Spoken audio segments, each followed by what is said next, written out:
Assalamu alaikum everyone. Welcome back to my channel Biology with Fatma Fiza. As you know, it's me Fatma Fiza. In front of you are the purpose to help you in biology.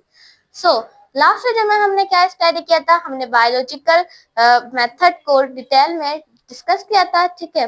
तो आज जो हमारे पास next topic है वो है हमारे पास theory, law and principal. अब ये क्या होता है, सबसे पहले हम पढ़ेंगे थ्योरी। अगर हम थ्योरी को देखें तो हमारे पास थ्योरी जो वर्ड है वो थ्योरी क्या होता है, ठीक है। पहले हम इसका इंट्रोडक्शन देखेंगे।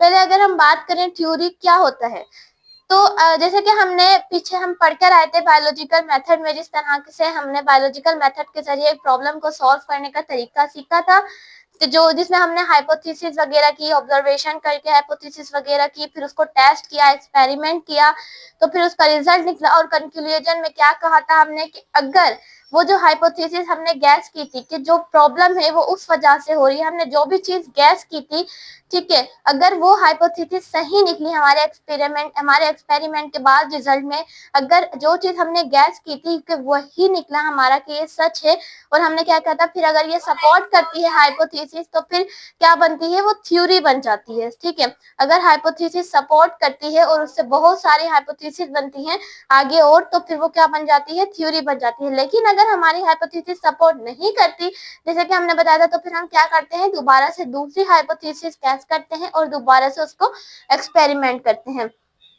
तो थ्योरी अब क्या होती है हमारे पास, लास्ट वीडियो में जो हमने पढ़ा, जैसे कि जो लेवरन था उसने ऑब्जर्वेशन की, उसने ऑब्जर्वेशन वगैरह करके अपने हाइपोथेसिस उसने गैस किया कि जो मलेरिया जो होता है वो प्लाज्मोडियम की वजह से होता है। प्लाज्मोडियम मलेरिया के पेशेंट के ब्लड सैंपल में मौजूद होता है, ठीक है। उसने ये क्या किया, रिकॉग्नाइज वगैरह करके डाटा वगैरह ऑब्जर्व करके उसने हाइपोथेसिस का क्या किया, एक्सपेरिमेंट किया उस हाइपोथेसिस को, और एंड में उसका हाइपोथेसिस का जो एक्सपेरिमेंट था वो सही निकला था।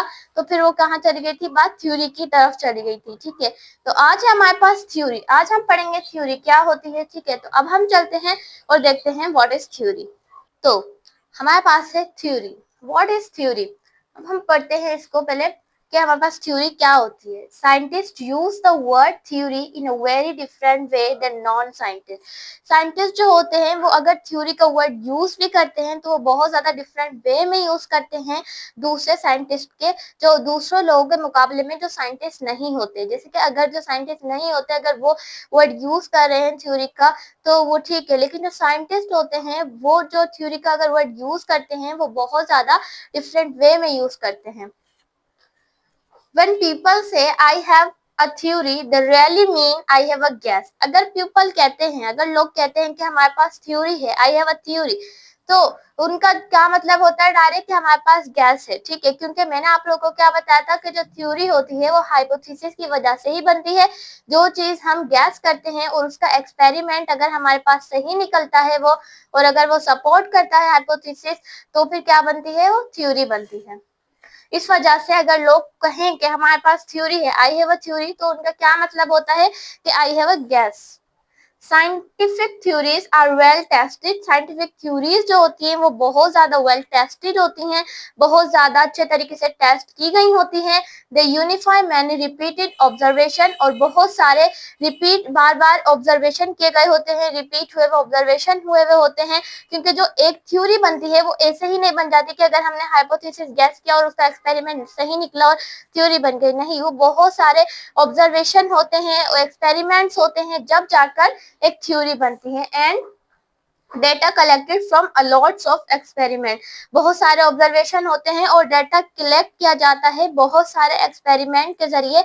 तो एक थ्योरी बनाने के लिए बहुत ज्यादा मेहनत चाहिए होती है, फिर जाकर बहुत सारे ऑब्जर्वेशन करके एक्सपेरिमेंट वगैरह करके फिर और हाइपोथेसिस को गैस करके फिर उसका एक्सपेरिमेंट करके फिर जाकर एक थ्योरी बनती है, ठीक है। तो ये हमारे पास थ्योरी, जैसे कि मैंने आप लोगों को बताया थ्योरी क्या होती है, ठीक है। अब हम चलते हैं लॉ एंड प्रिंसिपल की तरफ। ये दोनों अगर हम बात करेंगे एक ही चीज होती है, ठीक है। अब देखते हैं हम आगे चल के कि लॉ क्या होता है और प्रिंसिपल क्या होता है।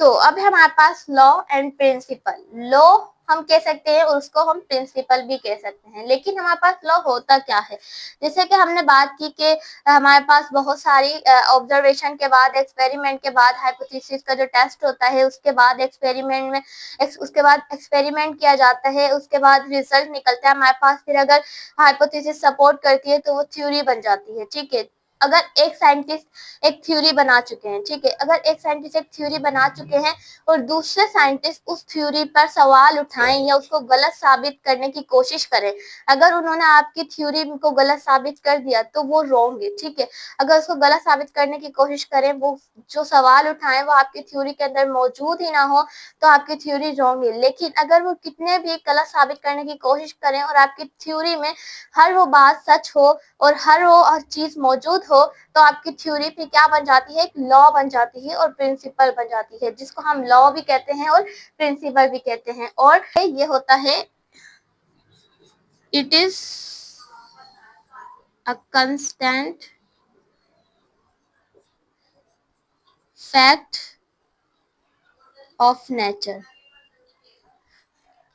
ये एक कंस्टेंट फैक्ट होती है नेचर की। ठीक है, तो आज हमने क्या पढ़ा, हमने थ्योरी पढ़ी और हमने लॉ एंड प्रिंसिपल देखा। ठीक है, तो नेक्स्ट वीडियो में हम डेटा हमारी बुक में देख दिया गया है data organization and data analysis, वो स्टडी करेंगे। तब तो मिलते हैं नेक्स्ट वीडियो में, जब तक के लिए अल्लाह हाफिज।